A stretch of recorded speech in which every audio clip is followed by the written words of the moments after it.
lechon pata. Tapos siyempre may pansit. At pas ang daming ulam. Sarap.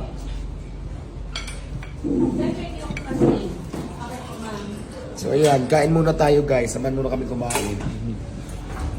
Kinakain na tayo. Ang simple ang Reyna ng South. Nandun pala sa dulo, nakasight lang. Din ba lang kami ba sa Lafang lang, di ba? Laps lang ng laps. So bukas balik na ulit tayo sa Pasay. So kaya na tayo. Medyo paus na ako. Gawin ko ng 3 minutes. Sarap. Only child niya. Ang sarap pa naman ako. Magkamay na tayo. Sabi ko, tinan mo, kahit may At teka na may guantes. Mag-guantes naman tayo para hindi naman masyadong nakain. Di ba ganito pa namin guantes?